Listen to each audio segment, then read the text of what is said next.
Good morning. Just watching the last 20 minutes of Lucy Letby analysis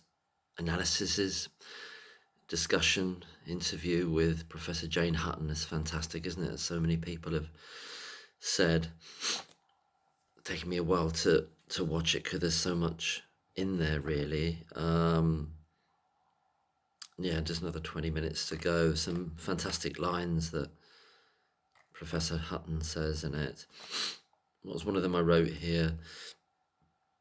I think there's a comment. Police, CPS, barristers and judges it looks like they're completely ignorant of the forensic science regulator. I mean, I think that they're not ignorant of it. I mean, they just prefer to bypass it, pretend it's not there. They know about it. Professor Hutton says a number of judges would rather have this is a brilliant line. And she says a number of judges would rather have a rather confident and completely wrong discussion. What exactly? And then a bit after that, she says it seems as though the legal profession, and she's talking about Sally Clark here and Angela Cannings, and and Chris they're both talking about that. And has anything been learned? And it looks like no. Well, no, it's got worse. Well, it's never. Has it got worse? It's just the same. It's a bottomless pit of crap, really. The justice system. And Professor Hutton says it. Well, it looks like the justice system, the legal system doesn't think they do anything wrong or can't do anything wrong. What's running through all of this?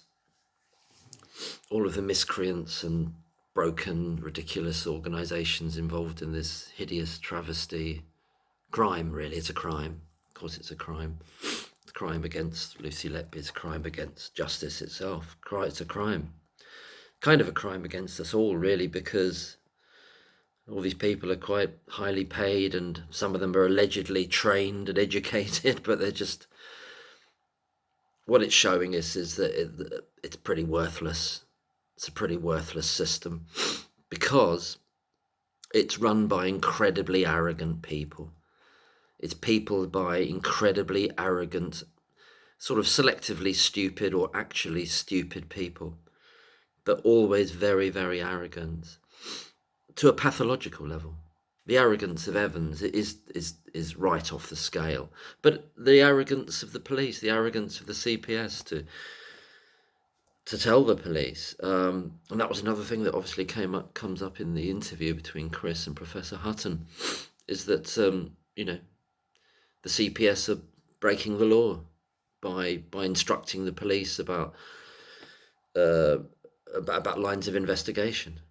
Will anybody carry the can for that? No, never.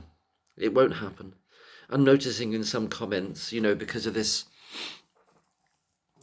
series of events now in which Evans he's kind of digging his own grave even more, but he's digging the grave of the whole prosecution. And people are making comments, and I agree with them, is that they're gonna eventually, when it all collapses like a souffle, very publicly, they're all going to turn on him and try to make it just about him instead of... I think this is what I didn't quite fully take it in. I remember seeing a long tweet by Dr. Sviliana Dimitrova. And yes, I mean, there was a bit in it about... I mean, Evans is central. It couldn't work without Evans, but then it couldn't have happened without Breary or Jayaram lying. Couldn't have worked without Breary and his drawer of doom. Couldn't have worked without that CPS. It possibly couldn't have worked without Goss. Couldn't have worked without that particular group of police officers. Something I've been thinking of, and it's kind of just a bit tentative at the moment, is this idea of like statistical analysis. And obviously Professor Hutton is just absolutely brilliant. And everything she's saying there, had she been involved, one would hope it never would have got to a charge. So the police would have said, oh, there's something else here and you need to do. And eventually the hospital would have acknowledged kind of where they'd already got to, that the original postmortems were correct and that there were obviously failings on the unit, and they would have downgraded as they did and stayed downgraded. But I'm just considering this idea in a more general sense, taking out the brilliant Professor Jane Hutton, is that as soon as you start to analyse the problem as what they had there, this increase in deaths, as soon as you start to use any form of probability or statistical analysis, like looking at rota charts and seeing who was around, you're no longer simply asking what happened. You're not asking what happened there. You're right in the territory of who's to blame. And underneath it all, whether you say it explicitly or not, you're trying to find someone to blame. So you've actually stopped the primary question, which is what happened. And Professor Hutton, appropriate analysis obviously would be about trying to find out what happened. And I get all that. But as soon as you engage with any kind of probability about that, not talking about Professor Hutton here, I'm talking about anybody trying to do it. So initially it's Breary and co. You're in the realms then, you're in a date, you've stepped over into the question or the fixation, the idée fixe, that it's about somebody to blame for this, because you're not asking simply what happened. And that's why they don't really want to know what happened, because it reflects back on them. This is the consultants. It reflects back on them. That's the message it will give them, and the unit as a whole. And they don't want to find that out. So that's why you start looking at rotas and seeing which nurses were there. So, and when we think about the Shuli and the panel, maybe I've got this wrong. Tell me if I got this wrong, but there's nothing about their deliberations, their analysis, their findings, their conclusions, and all their reports about what happened to those babies that has all the babies individually, and a collective sense of what was wrong with the unit and all the failures of it, of clinical care, but very specifically about each baby in turn. That we saw the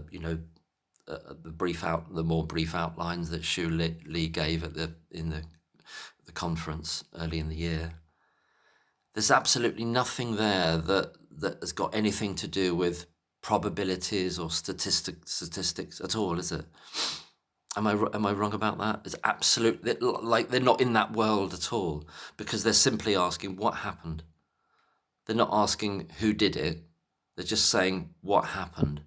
And out of saying what happened, obviously they're getting more information. You're getting a collation of information about what the problems on that unit were as a totality. But that's not statistical, is it? Is that right? It's kind of more almost like it's qualitative information, isn't it? As opposed to quantitative, that you can then decide and try to find out who's to blame. And it might be that, well, drawing from their work, the panel's work, you have all that qualitative work about what happened. From that, if you want to, you could begin to say, well, this doctor was involved here, that doctor was involved there. You can start to work out things like that if you wanted to after it. But the primary thing to do is to discuss what happened. So in a sense, and again, I'm not sure if I don't think I'm wrong about it, but it's just the way I'm thinking about it, is that as soon as you consider anything to do with statistics or probabilities, you're in these dangerous waters. And how could you guarantee to have a Professor Jane Hutton doing that with that level of skill? It just shouldn't. And if you've got somebody else, if you've got a bad one, a bad statistician, because there's going to be those as well. They're not all going to be Professor Jane Hutton. So as soon as you start to do that, you're going wrong. You're kind of going wrong, because the primary question is what happened. So in a way, I think this is right. Everything that Shu Lee and the panel did have got nothing to do with the world of probability and statistics, have they? I don't think they have anyway. No, they're not saying, oh well, we're trying to solve a problem of statistical problem here. They were taking each case by case and trying to say we're trying to work out what happened step by step medically in the each baby's experience and journey through that unit. What happened? What were the failures? They're nothing to do with statistics, and in a way, to either by the side or have a separate track going along at the same time, or on top of, or below, whatever it is, of a statistical analysis against it, is in some ways arguing against your principal your principal purpose, which is to find out what happened. It's kind of clashing with it, because you don't need to look at statistics, do you? If you know what happened, or if you can confidently ascertain what happened, as opposed to making up nonsense like Evans, pernicious evil nonsense like Evans does. You get real people, real experts involved, and they look at all the signs that they can see, and they've got such greater level of skill. Well, I mean, it's not with Evans. It's not about skill with him. It's just about he's something else. He's a very, very dark character. Got nothing to do with his skill levels, because he's not employing skill. It's not about skill with him. It's something that's completely outside the world of science or analysis or medicine. It's got nothing to do with it. It's dressed up in the language of it. And that's why you can have a cup of coffee and a couple of minutes, and then and you've worked it all out, because it's got nothing to do with medicine or science. It's got nothing to do with it. It's not that he's lacks skill and he's not very good at doing the analysis of what happened to those babies. It's just that he's not doing it at all, really. It's just the appearance of him doing it, but he's already made his mind up what he's going to do, because, well, I don't know what you'd call that kind of individual. Well, I know what I call them. So yeah, I'm reading also part 30. Part 29, which I hadn't read, of Private Eye. There's a couple of bits in it I just wanted to make a point about. It says under the section, so this is part 29 of the Private Eye, the Lucy Letby case, part 29. At the bottom of the first page, I put a link up on the posts to all the sections, and I copied a picture of part 30 yesterday, which David Davis has sort of noted in one of his tweets as well. But under this part 29, insulin tests, it says the Lucy Letby case probably only made it to the trial because of the insulin results uncovered on a retrospective notes trawl by Dr. Breary. Well, is that true? I mean, I don't know how valuable this is or what it might mean, but it's not strictly true, is it? It's another doctor rings him up. So as far as we can piece together, but what's the actual truth of it? But as far as we can piece together, another doctor rings him up, a doctor called Alison Timmis, rings him up in the spring of 2017 and tells him about baby F. And then he does this alleged retrospective trawl, but that only happens in 2018, so about a year later. Similar kind of gap of time from Jayaram witnessing something virtually red-handed nonsense, and then he takes 13 to 15 months to say anything about it. Breary's got a similar kind of gap of time from being told about it, and he's being told about that, when they're right in the thick of it, and they're trying to pique the police's interest. I'm really curious about that gap of time and about this competing story which is that he finds it doing a trawl, and this has becoming law now, and it's being forgotten. So I'm not saying this to criticise Philip Hammond, but it's just it's so easy to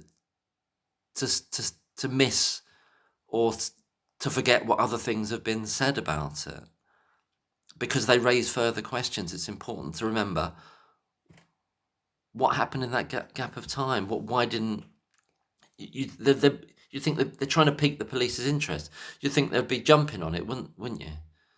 If Alison Timmis rings him up, he's not going to hang around, Breary. You're going to get those notes out, and he's going to see those figures on the immunoassay thing that was just filed away by Alison Timmis, because she just thought, oh, it's obviously an error, it's either an error or it's to do with other reasons. It's nothing to do with exogenous insulin. But anyway, I think that's really important. Why would he hang on to it? Why would he keep quiet about it? Why are they making a story up of it that's now become the law that he finds it himself in 2018? In other words, then they needed it as a smoking gun. And the police investigation's been full steam ahead, and Evans is doing his reports, and they're getting the consultants are getting feedback from that and realising that it's all going full steam ahead. And he's hanging on to that, what he's been told from Alison Timmis, who's on maternity leave, and he's rung him up in spring 2017. Is it that? And I'm just thinking this now. Is it that, yeah, of course he's aware of it then, and he checks it out, and he thinks, no, we can't use this because it's obviously, this is Breary now. He looks at it and he thinks, does he think, oh, we're not going to use this now because it makes Alison Timmis and makes us look bad because we should have noticed this at the time, but it was just filed away. And Alison Timmis goes, and she says at Thor, well, yeah, I should have done more about it, but at the time I thought it was fine and the baby had gone home, and didn't think any more about it. But I wish I'd done something now. All this kind of faked up stuff after the event. Was he trying to protect Alison Timmis in that way? But then they realised, as the investigation, quote unquote, investigation was going forward through 2017, they needed more.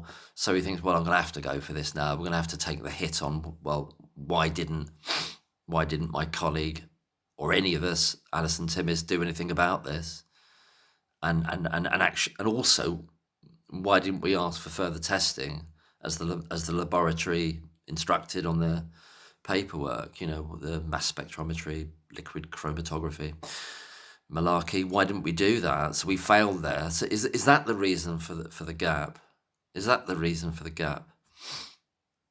Or was it that Breary thought, well, no, this isn't very strong? Back in spring of 2017, and all through 2017, he's aware of it. He doesn't forget it.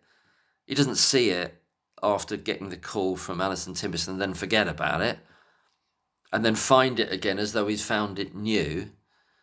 There's got to be a reason why they don't. I mean, it ends up being their quote unquote smoking gun. So why couldn't they see it as that? Why couldn't he see it as that for a year? Anyway, there's reasons. There's got to be reasons. So the other reason might be that he thinks, well, one reason to protect Alison Timmis, or protect them in other words, why didn't they do anything about it if it's so obvious? Or the other reason is a bit contradictory to that, is that, oh, well, this is obviously a bogus test, we can't use this. But eventually they kind of think, well, we're going to have to use something, so we're going to use it, and we're going to see what happens. And, oh, God, no, it is a smoking gun after all. So he looks at it in the spring of 2017 after he gets the call. He's going to go straight to it, isn't he? Of course he is. And he looks at it, and it's a gun. It is a gun, but it's not smoking. And then for some reason, over that all through 2017 and into early 2018, or when he actually finds it, a year later, he realises it was smoking. He sees smoke, he smells smoke, and he picks up the note again, and it's all smoking like crazy, whereas before it wasn't. Explain that. Can we explain it? There's got to be reasons, though. And the other thing, in that same little section on the insulin test, the second page of the private eye part 29, I'm just looking at it now.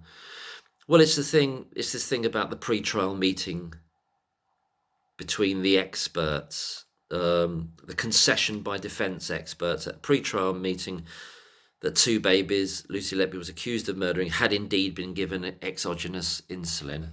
Well, it says experts in the plural there. So who was the second expert? Maybe this has come up, maybe I've just forgotten. Because it says concession by defence experts, plural. We know this Professor Hall, isn't it? Mike Hall. But this is where it comes. Okay, I don't know who the second one is or third one is. It says plural. But just taking Professor Hall, well, he should have said, should he not? Maybe he wishes he had now. But should he not have said, this isn't my area of expertise. I can neither agree nor disagree that exogenous insulin was given. So he badly let Lucy Letby down there, badly let her down by agreeing to it. Why should he have agreed to it? It's back to this arrogance thing that they feel they had to give an answer. They can't. It's a kind of ego thing that he didn't have the strength of character, Professor Hall, to say, well, this isn't my area of expertise, or he couldn't even be bothered to look into it. That even lay people have looked into and then looked at this thing and said, well, hold on a minute. Even the laboratory information says here, it's not a provable thing. You need to send it off for further investigation. Why would he agree to it? That it was exogenous insulin, let alone all the other things to do with what does it talk about? Antibodies and the different physiology of neonates and so forth. He badly let whoever I don't know the multiple experts were, but we know about Professor Hall, badly let Lucy Letby down there by going beyond his expertise, and not only doing that, he couldn't even be bothered to look into it to the degree that he could say, well, I can't agree with you. I'm not saying it wasn't. I'm not saying it was. It's not. We don't know. We just don't know because it wasn't properly tested, and there are other potential reasons for the high insulin rate, low C peptide thing.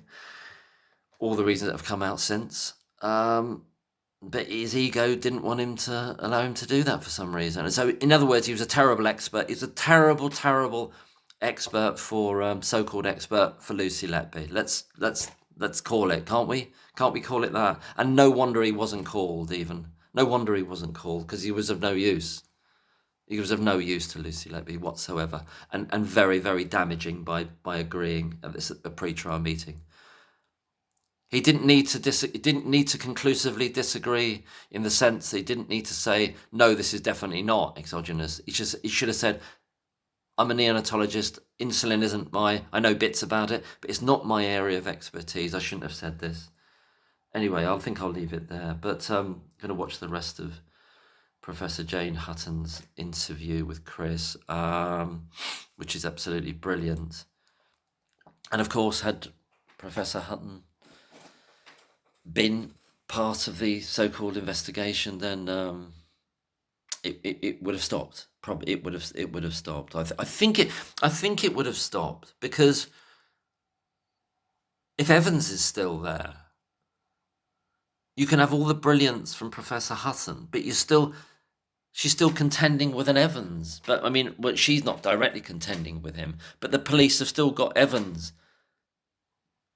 Would Professor Hutton's obvious brilliance and obvious brilliant way of approaching things, would that, for the police stroke CPS, even if Professor Hutton's on board, would that have trumped the apparent certainty of Evans for the police now and the CPS? In other words, would Professor James Hutton's involvement have stopped them going for charges and then bringing it to court?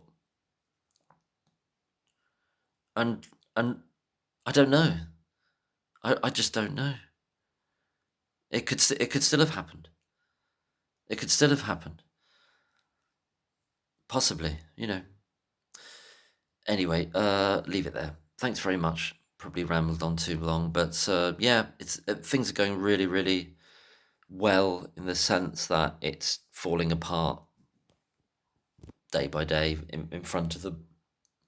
And that, there were problems with the Channel 4 documentary Murder or Mistake. There were problems with it, but nonetheless, by giving Evans such a starring role in it, which then led to him saying certain things in it, which has then led to him sending that letter to the press. It's done its job beautifully in that way, by the focus on him, which means that he's had to respond, and he started calling out the CPS, the police, and the prosecution, and trying to say, well, you've got to put things right. Would that have happened? Would he have felt so kind of aggrieved at the corner he'd felt he was in? So he's had to kind of lash back because he can't shut up. No, he is to rectify this matter. The more he says, the better, as many people have said. He just keeps on. He keeps helping in a weird way to begin to undo the terrible, wicked, evil damage that he has done.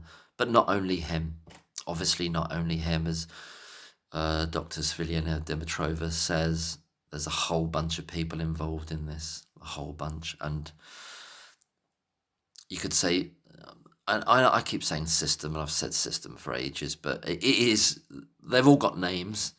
Every single one of them has got a name, whether it's some complete twit in Hummingbird that's looking at Lucy Letby's, this kind of digital detective person, I can't remember her title, just an absurd title. The one that's laughing, when she's being interviewed in the Hummingbird crap. And it's all nonsense. All that. Everyone's. You could track them all down. Who's involved here? And just to call it a system, and it is systemic in a way, but we can know who's built this mountain of wrongness, and iniquity. I'll leave it there. Bye.